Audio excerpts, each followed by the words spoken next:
Hey guys, welcome to the Challenge Podcast. I'm Coach Steve. And I'm Coach Nick, and we're going to be talking about everything fitness, health, and the challenge. Let's get on with the show. What's up guys, Coach Steve here, and welcome back to another episode of the Challenge Weekly Show. Today I'm joined with our co-host, Coach Nick. Nick, how are we doing today? I'm very well, thanks, Coach Steve. How are you? I'm good. You know why I'm good, Nick? Why? I just was able to squeeze in a workout. I'm riding the workout high, the workout endorphins, the thing that we are all addicted to, those who are training hard, lifting heavy, and pushing their bodies to the point of discomfort. Nick, point of discomfort. I was going to say to the extremes, but you're not really pushing your body to the extreme. And I don't think those folks that, say, oh, you're just going to train hard and you're going to go to the limits and push yourself. Like, I think that's like really extremist type training approaches, right? Like, we don't never need to destroy ourselves and hurt ourselves and, go to that extreme limit like it's a punishment, Nick. I think many of us would benefit from just aiming for that target where it gets uncomfortable, discomfort, outside of that area where we can have the capacity where it's a little bit difficult. That's where we're striving for, and I've just completed that. So I am riding the high, Nick. I'm feeling great. Don't we just love training? What did you do? Just a bench press. How good is bench press? Bench press is awesome. So, that's excellent. No wonder you're feeling all ready to podcast. I'm ready to podcast, ready to rock and roll. But no, look, Nick, on a more personal level, like I have had some challenges over the past maybe month or so with my own training. I spoke about a little bit in a video on our Facebook social hub where I think just the compounding factors of life, life things getting thrown at you. You can imagine our job is a little bit challenging and stressful at times. My own personal life, my boy is 1 year old. He's actually closer to 14 months now, and I'm expecting my second boy in about a week, Nick. So my partner Laura, she's due any day now. So my life's a little bit stressful right now, and that kind of carries over to my training. So for me to find time to go and train is getting a little bit tough. And when I do go and train, my mind is elsewhere. I'm fatigued, I'm tired, I'm not sleeping very well. I've got lots on my mind. So when I go to lift, it's not as great as it used to be, right? And you have to kind of take that moment to auto-regulate sometimes, being like, hey, instead of benching 100 kilos, 120 kilos, whatever you're going to lift, maybe you don't need to do that today. Maybe you bring it back 5%, 10%. Instead of doing 10 reps, maybe do 8 reps. Scale it to how you're feeling on that day. A little bit of a readiness approach, a little bit of a self-audit, a little bit of auto-regulation. I'll be doing that a lot lately just to try to get through some training sessions while my mind is preoccupied. So when you have those good sessions where things are moving nicely, you've got to celebrate them, right? Oh, absolutely. Yep. You got to celebrate the good ones and just keep going through the ones that aren't as good because it all adds up. Yeah, you're right. And I think many of us in the challenge, we're moving into week 2 of the challenge. We've probably experienced that, whether we've just come back to training after some time off or maybe entering the gym for the very first time. Maybe you're experiencing that fatigue, and not just training fatigue. I'm talking life fatigue. I'm talking about how, many of us work, many of us have kids or family commitments, social pressures. We have responsibilities. So when all these things are compiling and pressing on us, we can't expect that we're going to be, Olympic level athletes in the gym because Olympians, their full-time job is just to train. No disrespect to Olympians, like they may not have the same stresses as you do, Nick, or I do, or, you listening right now. So if you are expecting a lot of yourselves to be able to train, 7 days a week and be able to go for a run every single day and, be in an energy deficit, plus be giving your full energy to your, job and your family and your friends and all that stuff. Sometimes we need to have a give and take. We've only got so many resources that we can actually provide around, right? So it's just an introspection and just a bit of a reflection, and it's okay to have an off day. It's okay to not be at your peak, because what matters is turning up. What matters is actually going in there and getting some work done. It doesn't need to be 100%, it could be 90%, it could be 80%, turning up, giving something, and then continuing the process, right? And that long-term commitment is more powerful than waiting for the perfect, the peak, the best performance that you could possibly give. Definitely. Nick, a couple of things littered in my little spiel just then. Number one, I will be taking a little bit of time off once my baby arrives. So hopefully, Nick, we can record this podcast a little bit early next week so I can prepare for my boy to arrive. I'm talking about next week's podcast, Nick. And then I'll probably be taking a couple of weeks off of things like social media and the forum. So Nick, you man in the fort. Yep. You'll be guiding podcast. No, it's going to be all set up. It's going to be fine. It's going to be good. It's going to be happy days. So I'll just be having a little bit of a timeout. But Nick, you're more than capable to run the show.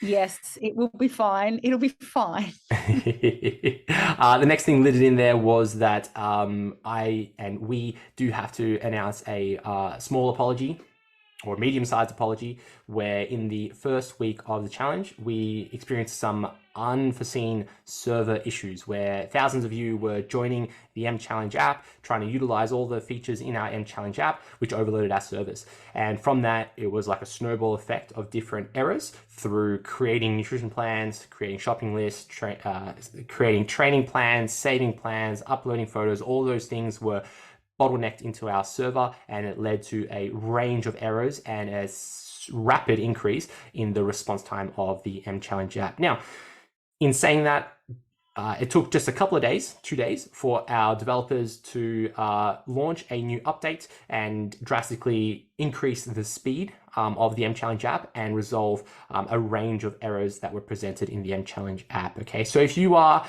joining us for the first time, you went through week 1 and you're like, this app is pretty average. You made it to week 2, you're listening to this podcast, you're still committed. I'm here to tell you that we've made significant improvements to the M Challenge app. You will see that there's drastic speed increases and a lot more functionality to the M Challenge app. And if you are still experiencing some errors, it might be because you were interacting with the app in week 1 when we had those server challenges. And if you were to redo some of the functions, for example, if your shopping list isn't presenting well, you may need to just simply recalibrate, re-engage with the feature of creating your nutrition plan, and it will solve all of your issues. Others, I would suggest that you make sure you have the latest version of the M Challenge app. Some others, if you're still facing challenges, you may benefit from uninstalling the app and reinstalling the M Challenge app to your phone. And then finally, for some others, if you are having some challenges with your Wi-Fi connection, which would cause a slew of errors in the M Challenge app, try turning off your Wi-Fi and using your cellular data, and you may see a steep increase in the M Challenge app. Okay. Yes. All good. All good, yes. But look, within the M Challenge app, we are approaching it just like we approach our own training and nutrition goals, Nick, where we are constantly reflecting and refining our app, and we are working almost daily with our developers to troubleshoot a range of different errors and issues that may arise with the M Challenge app, and making a pathway, a plan over the next 18 months, Nick, into 2024 for updates for the M Challenge app. Okay, now we've spoken about different updates that we have in mind and in the future. Many of those involve really getting specific about how we prescribe nutrition and training, and a range of different user experience upgrades so that you can get a greater and better experience with the M Challenge app. Okay. Mm.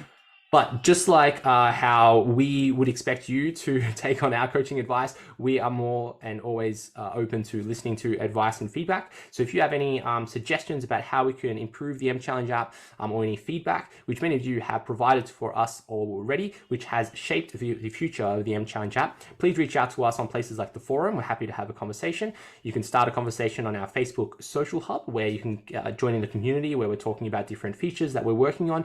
And then you can also email us privately at support@mchallenge.com.au, and we can have a bit of a dialogue via an email if you want to talk a little bit more about how we can improve our app. So it's all about development, it's all about improving, and just like how we approach our training and nutrition goals.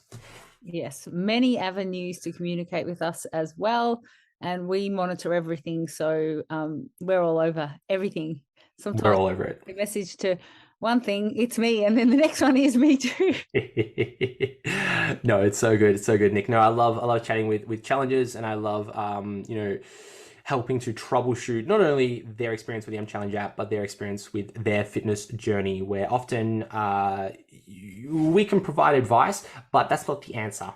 The answer is often within. The answer is often within yourself, and it may take just a moment to reflect on how you're going to overcome a challenge. Because Within the challenge, we all face our own unique challenges, Nick. We all face our own problems with being adherent to a training plan and a nutrition plan. And when we face challenges, we can reach out externally for help and support. But often the answer lies inside about, okay, how am I going to get to the gym? How am I going to get my steps up? I'm not losing weight. What can I do? Am I really being adherent with my plan? Am I really being adherent with my training program? Am I actually staying away from the ice cream and the wine and all the good stuff? These things you have the answers to, and we might not have the answer. We can only guide you. We're like maybe a map, just guiding you where to go, but you need to walk the walk, right? Yeah, definitely. You need to take responsibility at some point as well, but we're here all the time to help you. Nick, let's power through today's episode. Challenge Weekly Show episode number 89. What a funny number. 89. But 89. Nick, let's move on to our community highlights, where we highlight some members of our community. So Nick, would you like to start us off? Who would you like to highlight this week? Okay, so I've got Colleen Wendy Somerville. Hi, Colleen. So she says, LOL, putting it all out. Green is the new black. So she's wearing a green bikini in this picture. But seeing this bikini on, I'm not so sure anymore. Anyway, let's get lean for the green bikini. So that's referencing Nicola Gibb, who did that as well. Might have to buy a different bikini for the after pic, though. So she set herself a very tangible goal in terms of something that she can, a piece of clothing, something that she can measure. And it's awesome. She's having a bit of fun too. Yeah, I love that. Colleen's done a number of challenges with us, finishing in the top 3 once upon a time. So I'm sure she knows what she needs to do and has the skill set to do that. And, hopefully she can stay adherent to her plan and give it her all. It's going to be great. She does know. All right. Ashley Chettleberg. Hi, Ashley. So he's got a What's on Your Plate Wednesday. I love the flexibility the nutrition plan provides while still maintaining some simplicity.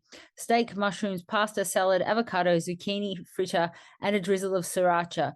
Stick to the basics and gradually make some modifications as you learn and understand the nutrition plan better.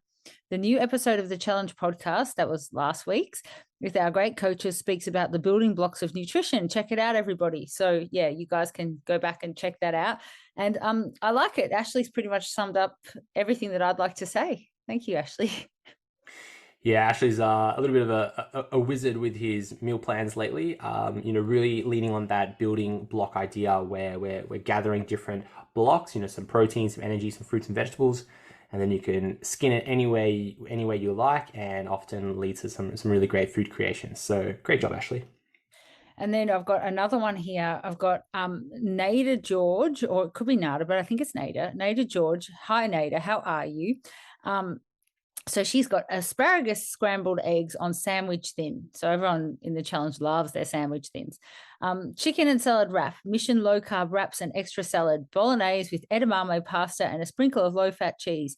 Snacks today were a burn bar and 2 rice cakes with peanut butter, easy peasy. So that's her entire day. I love seeing people's day on a plate, and it sounds like a really well-rounded day where she probably felt pretty good at the end of it. Yeah, and even just like looking at that, I'm like, oh, that seems tasty. It seems simple. It's like, scrambled eggs on a sandwich thin. Yeah, that's pretty straightforward. And a chicken and salad wrap. Yeah, I probably have that every other day. And then like a spaghetti bolognese. Like, how good? Great job. That's awesome. That's you every Tuesday. Yeah. Oh, that's the leftover from Monday, isn't it? That's right. Monday night is spaghetti night in my household. Yes, for you. For me, it doesn't. She doesn't have the leftover. No, that's mine. That's works.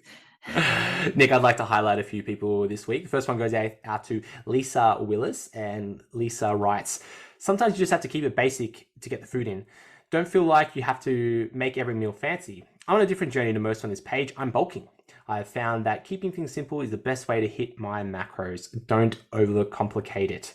I like this one from Lisa. I love that she's got a different goal. She's trying to bulk, she's trying to gain weight or build muscle, and really highlighting that point of keeping it simple. And I think simple means lots of things to different people. Keeping it simple might mean, hey, I just want to hit my calories. I don't want to worry about macros. Keeping it simple might be, hey, I want to eat the same thing every day. Or keeping it simple might be, I want to have, follow the meal plan for breakfast and lunch, and then dinner I have it with my family, and keep it simple and not overcomplicated. So simple means whatever it means to you. And for Lisa, it's leaning on that building block idea, Prepare your protein, prepare your energy, prepare your fruit and vegetable, put it on a plate and consume. And I like that. Simple, and it gets to the point.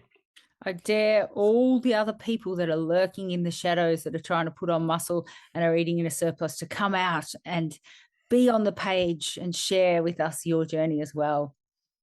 That's just Nick, next one here goes out to Chantal Adams, and Chantal writes, NSV for me, with in bold capitals and with 5, 6 exclamation marks. I like that, 6 exclamation marks. When 1 doesn't count, 3 doesn't count, you need 6. Love it. Chantal writes, NSV, non-scale victory is what it stands for. She goes, every day this week I've gotten up at 4:15 a.m, 4:15, and when my alarm has gone off and gone out to my gym shed. Ooh. Whether it's been a workout day or getting my steps in on the treadmill, I have not found excuses and I've not gone back to sleep. I've also not deviated off my plan with my food, and water has been on point every day. I'm already feeling so much better, so much more energetic, so much less brain fog. I'm loving this new Shani, lol, Chantal Shani, so good. Chantal, congratulations for waking up at 4:15 and getting into your shed gym. Let that be either to train or to get your steps in. Keep going. Kick some goals and celebrate the NSV. Yeah, how positive. Well done, Chantal. Shani. And last one here goes out to Deborah Hoberg, and Deborah writes, Coach Nick and Steve. Nick, you got in first on that one, Coach Nick and Steve, or Steve and Nick? Yeah, it's Nick and Steve. Yeah. Now you've got happen over the next couple of weeks. Now that you've gotten the techie issue sorted, you legends, can you release more M Challenge merch? I missed out and really, really want Nick's hoodie. And I like this one, a simple one. Yeah, we are releasing more merchandise. Our merchandise store is getting a little bit of an upgrade at the moment. And maybe if you ask Nick very nicely, she'll send you her hoodie. Well, let's think about it. What would someone have to do? Like, I don't know, maybe an autographed hoodie from Nick. Sounds pretty cool and exciting. Someone win that? Like, let's think about it, because you never know. Well, Nick, if I am away for a week or two with baby, and there so happens to be a hoodie that disappears from stock with your autograph on it, it's not on my watch, I'd say. Okay, so let's just do this. We can do the best community highlight for next week can win a signed hoodie. That sounds exciting. But how do we define best? We decide. We have the power. We decide. Like, creative. You heard it here first. No, I like that. Yes. So if you are listening to this and you're not sure how this community highlights work, simply post into our Facebook social hub on Instagram or even in the forum. Talk about your experience, maybe an NSV, maybe a win that you've experienced, or even just what's going on. And we might highlight you, and Nick might send you out an autographed M Challenge hoodie. How exciting. Yes. And so like the black one that I'm wearing, I'd have to autograph it with liquid paper. I'll figure it out. All right. All good. So good. Nick, let's move on to our next segment here. We have the Coach's Corner, where we offer our tip for the week. So Nick, take us away. What advice do you have for us? So I've got just a short, sharp bit of advice. It's just about the idea of eating quote unquote healthy, and that you still need to watch your portion sizes. Now, the thing with healthy food, quote unquote healthy, is say your fruits and your veggies. They've got a lot of fiber. They're quite filling. So it's really hard to overconsume those. So I'm not talking necessarily about overeating broccoli. I'm yet to really meet anyone who's like, I got obese from eating broccoli.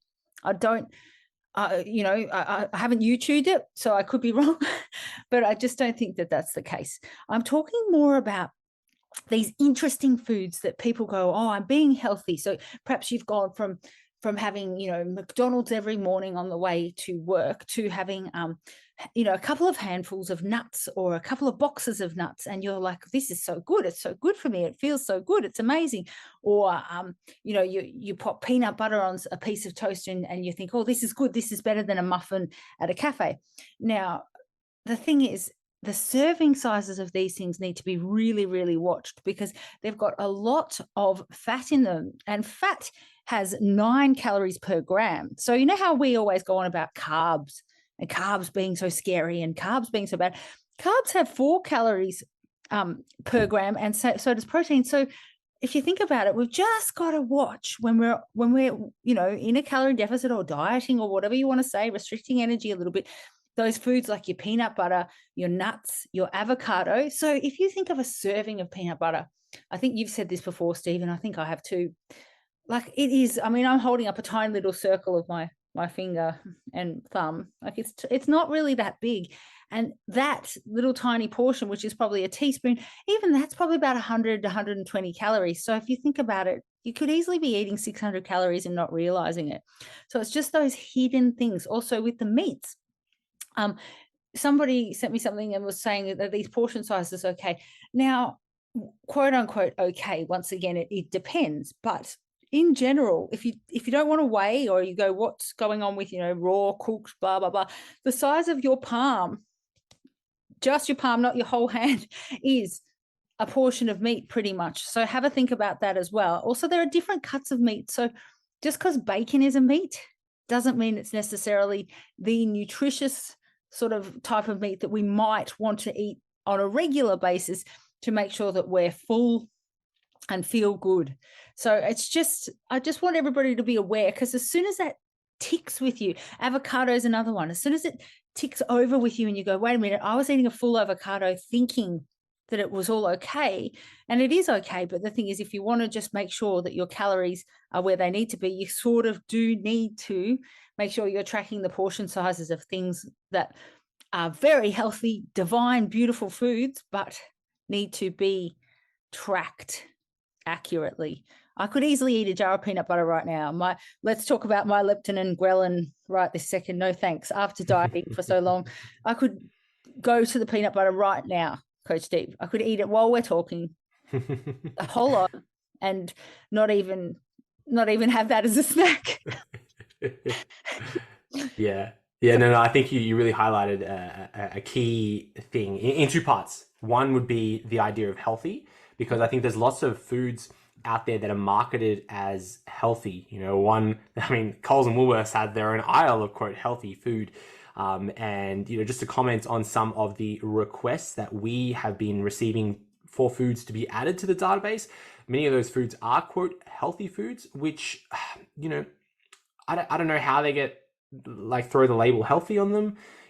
Some individuals are sending us chocolates and cake and wine and things with the pretense of it being healthy. Healthy is a spectrum, sure, but I think we need to be careful about labeling a food as healthy and then just disregarding portion size and saying like, hey, this is a carrot cake. It has carrot in it, therefore it's healthy. I can eat the entire cake. And you go, well, hold on a second, right? It probably has a really high caloric density and it can be problematic, right? So that's one side of it, yeah?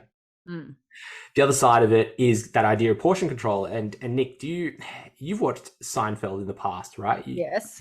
Yeah, love Seinfeld. There's one particular episode. Do you know the frozen yogurt episode, the low-fat frozen yogurt episode? Yeah, you're nodding your head. Yeah. Okay. So the whole episode pretense is that I don't know if it's Jerry or who is it? They find this frozen yogurt store and it's low-fat, it's healthy for them, and then everybody starts eating this low-fat, healthy yogurt, and they all start gaining weight, right? Because it's healthy. I can eat as much as I want, right? And you can see it's just a funny spin on it, where it's like, well, you could, right? Let's say low-fat yogurt or low-fat frozen yogurt. It's low-fat. It's usually low in calories. You could eat quite a bit of it and enjoy it, but it needs to be within a portion control. You can't eat a whole truckload of it because that can be problematic as well. So I think you really highlighted that, Nick. Yeah, and look, this is only relevant to people that are going, I'm doing everything and I can't see a shift in the scales. If you're doing everything and you're feeling good and you're looking awesome and everything's happening for you, keep doing what you're doing. Don't change anything. It's just more for the people that are maybe busting their butts and not quite realizing that there's those foods that you just have to be a little bit aware of. Yeah, no, Nick, so good. Look, I'd like to talk a little bit about the idea of accuracy versus precision. Okay, accuracy versus precision. Now, Nick, starting off with an analogy, have you ever been paintballing? Have you ever been to paintball? No, but I've heard No, about it. you've heard about Shoot it. stuff. Yeah, yeah. Well, often the stereotype is a bunch of young dudes like myself going with their buddies and they're shooting Yeah. paintballs at each other to, try to give each other a welt. It's pretty exciting stuff, yeah? Yeah, I reckon it sounds good. So it's similar to paintball or any type of shooting sports, let's say shooting guns or even archery in a way. When you've got paintball, right, and if you've been paintballing, you experience this. You're holding your paintball gun and you're looking down the barrel and you've got your buddy lined up and he's looking the other way and you're like, yeah, I'm gonna get him square in the back, right? And you pull the trigger and you watch this paintball fly straight and then it whips to the left, goes whoopah, and it just in the air it flies and then flips to the left and you're like, that's strange. That didn't line up with where I was shooting. So you go again. You're like, all right, my buddy hasn't moved. I'm going to shoot him again.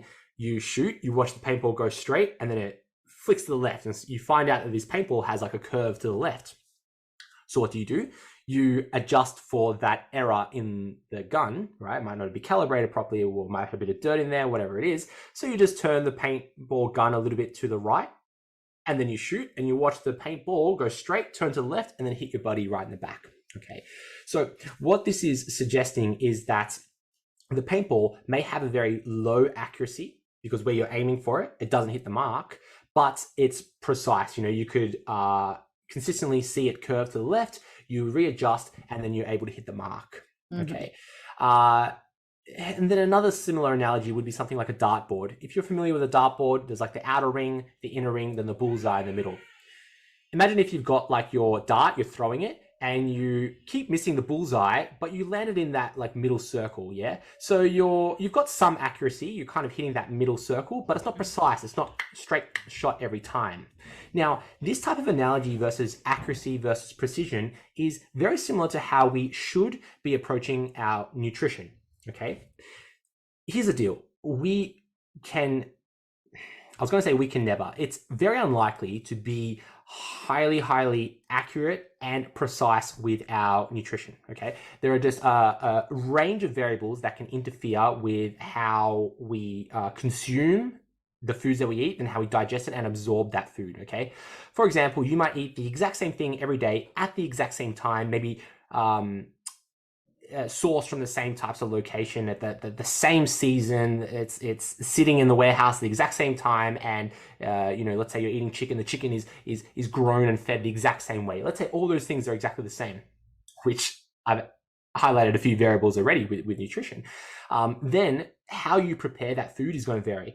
How dehydrated does the food become? How long do you cook it? How do you prepare it? How quickly do you eat it, chew it, then digest it and absorb it? What state are you in when you absorb it? All these variables can alter how accurate we think we are with our nutrition. Now, we should not strive for accuracy with our nutrition. We should strive for precision.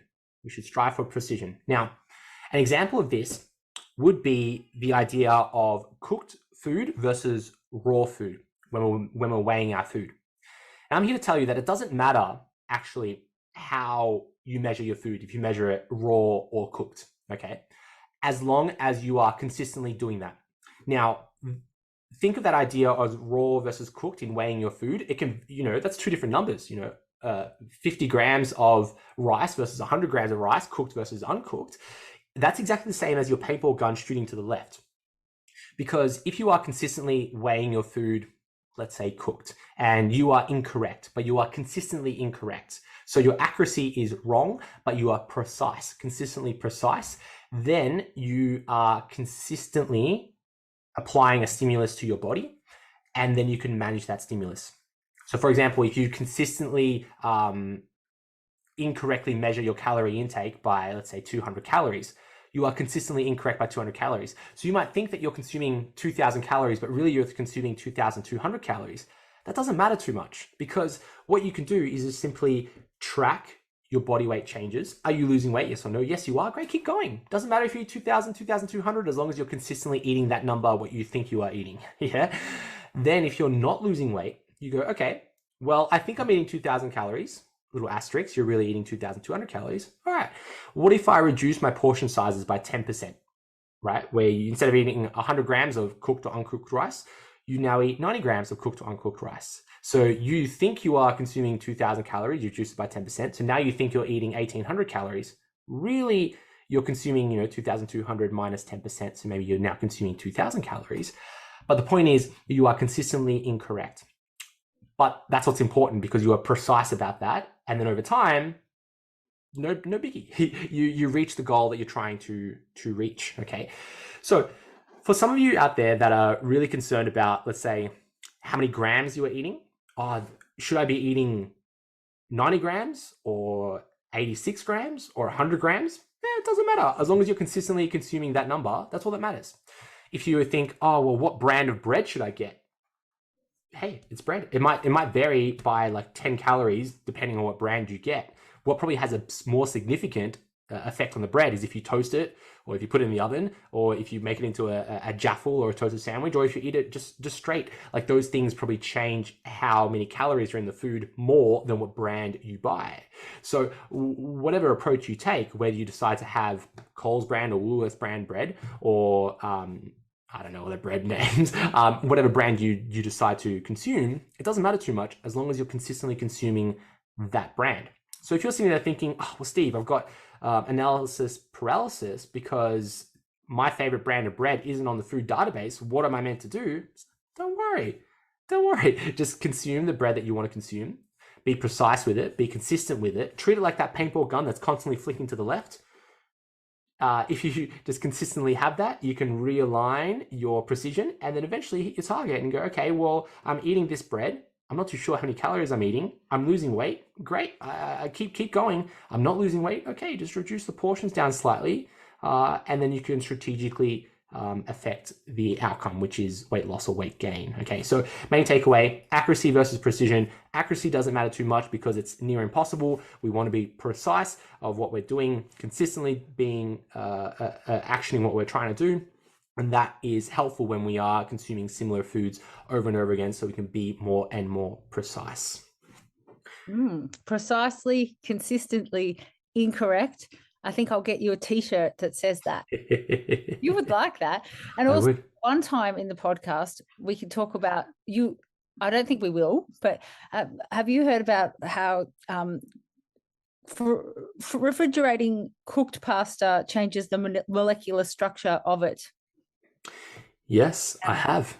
And if you want my quick thoughts, I would go, does it matter? I don't know. If you consistently popped it in there, but I just think that's interesting. Anyway, that's nothing to do with what you just said.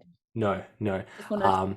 Just yeah, molecular structure. I do think that you can definitely fall down rabbit holes, and we all like rabbit holes around nutrition, and you can do the exact same thing with most things around life, where it might benefit the 1% at the very, very top, but for many of us it's simply just noise, and it's not the big rocks that we should worry about. So if you are concerned, all right, should I be having a certain brand, or should I be putting my pasta in the fridge, or should I be toasting my bread?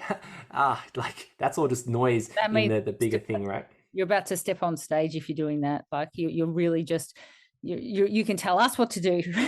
Yeah. And that's when you'd want to be like super consistent, being like, hey, I toast my toast every day, every morning, and this is what I eat. But you wouldn't be worried about your toast. You'd be worried about a slew of other things, Nick.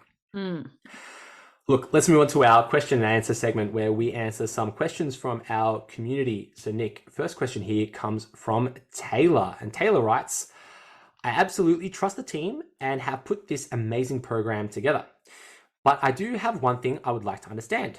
The 4 days training, ? How does that work to see effective results in 6 weeks?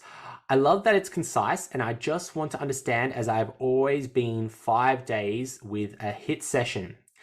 Nick, what advice would you give to Taylor about, our programs being 4 days a week, and she has a history of maybe training 5 days a week with a HIIT session, or 5 days a week of HIIT sessions? I think it's 5 days a week with a HIIT session, so maybe 6 days a week. So 6 days. What would you say to Taylor? Wow. Okay. I would just say, firstly, assess how that is working for you, because I have to say that, because if it is working and you've got the body composition that you want and you love it, then don't change anything.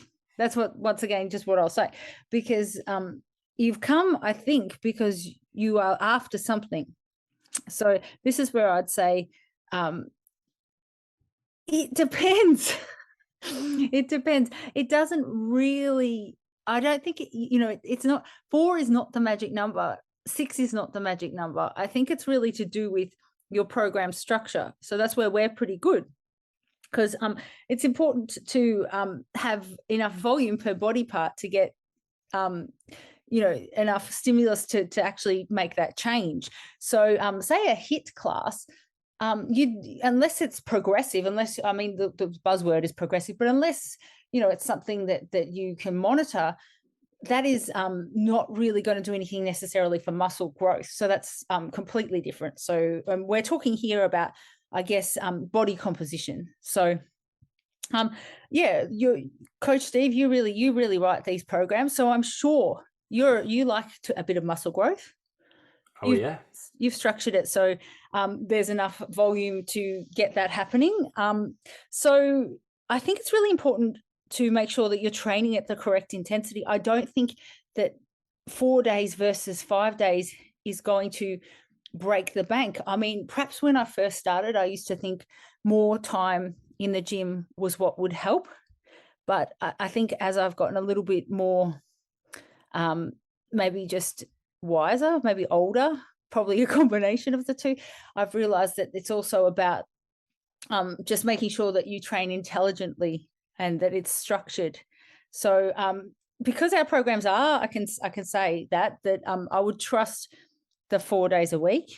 But if you want to add anything, I just ask you, how is that helping you? If it's like for your cardiovascular health, if you're training for something, then fine. But if you're going for pure body composition goals, I just trust the volume of the program that you are doing. That's what I would say. I would change it, because Coach Steve has put a lot of effort into creating it. Look, I would mirror what you said, Nick. There's no magic number in frequency, how many days a week you train, as long as volume is equated for. So we do know, and mind my little rabbit hole that I'm about to take you on a bit of a journey. I'm kind of like Alice in Wonderland, about to step in the rabbit hole, Nick. So okay. I'll be quick about it. So the main point is we want volume to be equated, and volume to be distributed across days. We want to be cautious of density. So we don't want to be doing all our volume in one day, because that could be problematic. And we don't want to be spreading our volume across 7 days, because then the volume might be too low to get a significant stimulus. 4 days a week is a nice number because it hits a great threshold. Many of us can commit to 4 days a week. If our programs were 6 days a week or 7 days a week, some people might look at that and be like, I can't do 7 days a week. That's a lot. So 4 days a week is this nice number. There's some interesting studies that compared 3 days a week to 6 days a week of training when volumes equated, and there was no significant difference in results. However, that's on the average. When we look at research, that's on the average data points, and you may not be the average, right? Because remember, average is a range of different points, and we take the average and say, hey, on average, there was no difference. However, you might be somewhere on the other end. So, Taylor, you may maybe benefit from a higher frequency due to your environment, your lifestyle, maybe your situation, your genetics, where you go, hey, I want to train more. We know that volume is directly correlated to muscle growth, meaning the more you do, the more muscle growth you have. However, there is this kind of inverted U shape where when we do more volume, it reaches a point where more isn't better because we just kind of add more fatigue. And if we're not recovering well from that, we face problems. So if you've been training 7 days a week and you're not seeing any results, you may find that if you train 4 days a week, you start seeing results simply because you can recover better. You can train at a higher intensity when you do train. So those sets are more effective than just trying to accumulate more and more volume, trying to do more and more and more. So Taylor, over the next 6 weeks, I would pose a challenge to you to simply follow our plans, see how it feels. 6 weeks isn't too long, like you suggested, like saying, hey, how am I meant to see results in 6 weeks? So even if the 4 days a week was a negative stimulus compared to the current stimulus you're doing, it is only 6 weeks. Then you could tick that off, cross it off your list saying, hey, I tried a lower frequency.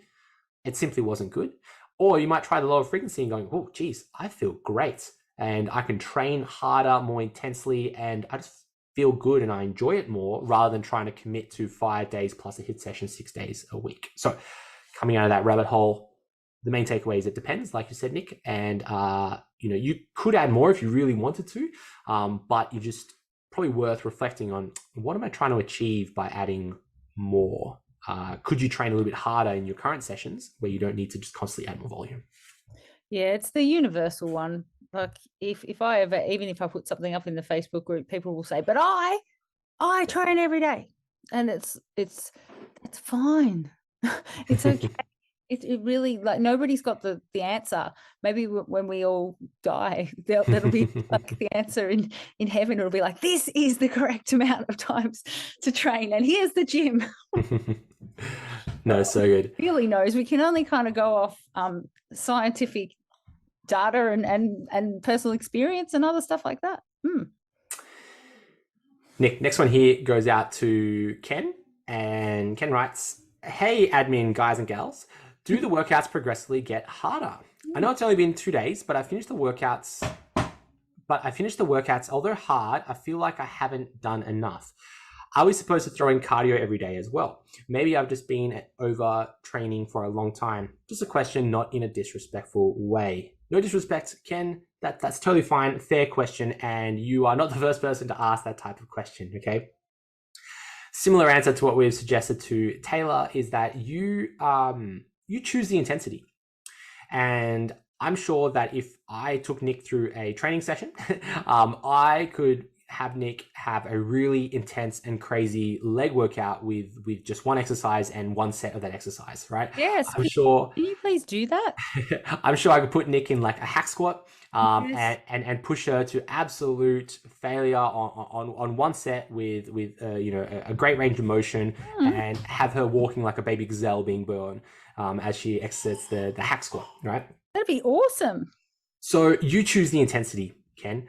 So maybe you're, in the nicest way, no disrespect, just training too far away from failure, where really you could get maybe 20 sets on, I don't know, push up, and you decide to stop at 10. So you're nowhere near that intense level where it's difficult, and you might benefit from increasing the intensity. Now, intensity means either adding more load to the bar, so we're increasing how much weight we lift, or increasing the amount of reps we do so that we're closer to failure. Now, failure, we're trying to get to technical failure where the exercise no longer looks like the exercise we're trying to complete, right? So an example would be that bicep curl. You're doing bicep curls, but as you get tired, you start swinging the thing and it looks like you're doing like a CrossFit kipping movement with a bicep curl. It's not really a bicep curl anymore. You're doing something else. That's kind of like that failure point we're looking for. Next thing Ken says, should we be doing cardio every day? No, you shouldn't. You don't need to do any cardio if you don't want to, as long as you're reaching your kind of step goal or trying to progress your steps, where, if you're normally doing 5,000 steps, maybe aiming for 6,000 steps, or you're trying to hit that nice target of 10,000 steps, or maybe progressing from there. As long as you're getting adequate steps in, you don't need to do any formal cardio if you don't want to. You can if you like it, you can if you enjoy it. But remember, Ken, the main takeaway here, bud, is that you choose your intensity. You may be choosing a volume that is a program that does have low volume. For example, you might be doing the M Express, which is 30-minute workouts, quick, short, sharp. Maybe you want to go to something like the M Classic, 45-minute workouts, maybe the M Plus, doing a little bit more. Okay. But similar to what we say about Taylor, you might just be accumulating more volume, which can be problematic. And you might benefit from just training a little harder. Chilling right out, but not. Nick, next question here comes from Amy. And Amy writes, has surprisingly started off this challenge with 95% accuracy. Ooh, accuracy. With nutrition and training. So happy with everything and really enjoying it. I have a long way to go in terms of weight loss, so I'm learning to trust the process. Ooh, we've spoken about trust the process. We want to commit to the process. And she writes, so I'm learning to trust the process. It's hard, but I'm doing it day by day. I took my measurements this morning and lost 5 centimeters. Scales have gone up 2 kilos. Not getting disheartened. It's actually making me more determined. But can anyone explain to me, is this normal? And how/when will the weight start to come off? So Nick, Amy has lost 5 centimeters, whatever that means, wherever that is. Where from? Where from? I don't know. All over. Let's say all over. All over. And she's gained 2 kilos maybe in that first kind of week or so. Nick, can you give us an insight? What might be happening to Amy? What can she do about it? Hi, Amy. Well, thanks for asking questions. That's good. So that's engaging with the process. That's important. I think I don't know your training history or anything like that either, but I'm just going to assume that you're new to it all. So when you're first starting out, there are so many variables that can affect your scale weight, which is the same as even somebody who's been doing it for a long time. There are many variables that can affect what you weigh, your relationship to gravity on any given day. So it might depend on, I mean, I always say this to women, but where you are in your cycle, you could have had all the best intentions in the world and you're just at that week as well. There are just so many things. I think, training, inflammation from training, gut residue. I think perhaps if you are eating as per our plan, because you're saying 95%, so I'm assuming that you're eating probably a greater volume of vegetables and fibrous foods, which that makes you at first feel quite full. You can hold on to some water from training. That's all the things that I can say. Oh, don't worry about the scales going up, and that is great. That's all reassuring to you. But at the same time, we do want to see the scales trending downward when we're trying to lose weight, at least after a couple of weeks, because otherwise we need to work out why. Instead of, if you've got a lot of weight to lose, instead of sort of saying it's okay, I'd like to just say, let's explore why and get this happening for you, because you will need to lose body weight at some point if you've got a lot of weight to lose. It's not all going to be sort of replaced and recomped into muscle or anything like that. So I think it's important to understand that. I mean, it is only the first week. And, in terms of that, your body will do what you are asking of it. If you are getting your steps in, if you are following the plan as best that you can, if you're being sort of better than you were before you started, that's already really good. And you need to keep tracking and measuring what's going on. I think that's really, really important, and don't avoid that. And let us know how you go. Yeah, it's a really good answer for Amy. I just want to go on my mini rant about measurements. Nick, I think over my time, I'm like losing more and more respect for body girth or measurements.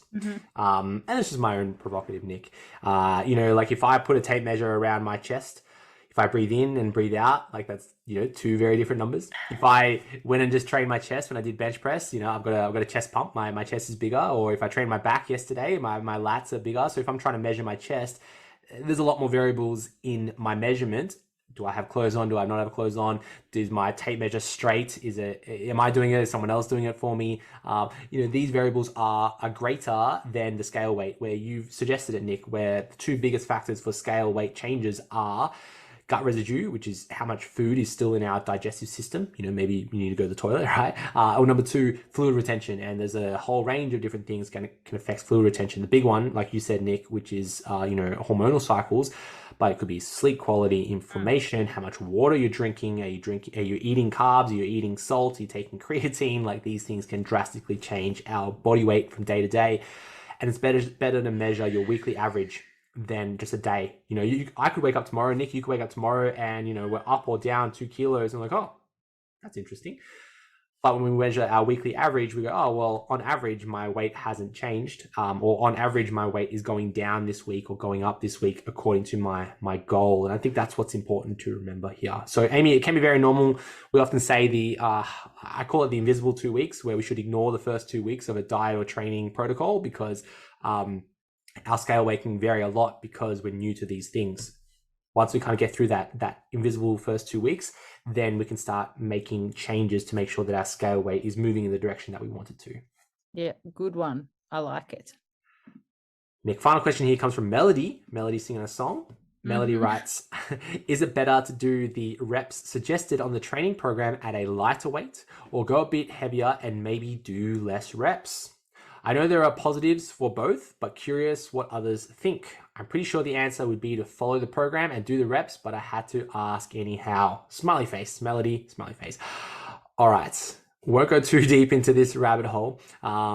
The crux of it is that we see significant muscle growth in any rep range between 5 and 30 reps, as long as we're training close to technical failure, okay? Our programs, depending on which level you choose, beginner, mainly 10 repetitions, a round number, aim for 10, go for 10, you're a beginner. Intermediate, we introduce that rep range, maybe 8 to 12 repetitions, a bit broader. That idea is that if you are constantly getting to 12 reps on all your exercises, maybe go a little bit heavier so that you kind of get close to failure around that 8 repetitions, and then you could progress from there, you know, try to get that 9 reps, that 10 reps, get to 12 reps, and then increase that cycle over and over again.